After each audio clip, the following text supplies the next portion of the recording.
ഇരവിപുരത്തെ സ്ഥാനാർത്ഥി നിർണയത്തിൽ RSPയെ വെല്ലുവിളിച്ച കോൺഗ്രസ് നേതാക്കൾക്കെതിരെ അച്ചടക്ക നടപടി. ഇരവിപുരത്തെ 3 കോൺഗ്രസ് ബ്ലോക്ക് ഭാരവാഹികൾക്കെതിരെ കാരണം കാണിക്കൽ നോട്ടീസ് നൽകി. ഇരവിപുരത്തെ RSP സ്ഥാനാർത്ഥിക്ക് വിജയസാധ്യത ഇല്ലെന്ന് കാട്ടി കോൺഗ്രസ് നേതാക്കൾ പ്രതിപക്ഷ നേതാവിന് പരാതി നൽകിയതിലും പരസ്യ പ്രസ്താവനയിലുമാണ് DCC പ്രസിഡന്റിന്റെ നടപടി.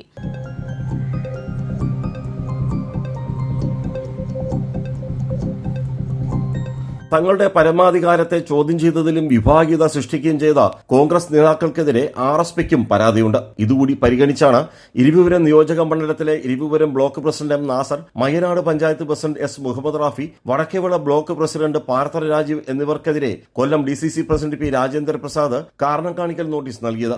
3 ദിവസത്തിനകം വിശദീകരണം രേഖാമൂലം നൽകിയില്ലെങ്കിൽ നടപടി ഉണ്ടാകുമെന്ന് നോട്ടീസിൽ മുന്നറിയിപ്പുണ്ട്.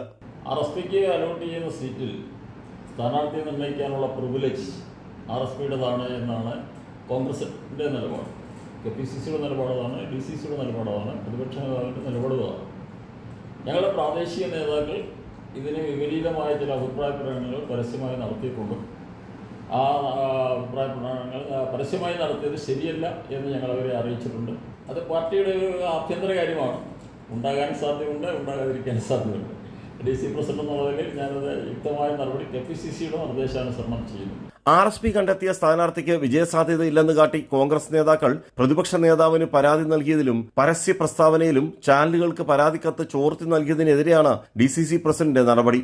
അതേസമയം KPCC ഭാരവാഹി A. ഷാനവാസ് ഖാൻ, AICC നേതാവ് ബിന്ദുകൃഷ്ണ എന്നിവരുടെ അറിവോടെയാണ് 3 കോൺഗ്രസ് ബ്ലോക്ക് ഭാരവാഹികൾ RSP സ്ഥാനാർത്ഥികൾക്കെതിരെ രംഗത്ത് വന്നതെന്ന് ഒരു വിഭാഗം കോൺഗ്രസ് നേതാക്കൾ പറയുന്നു.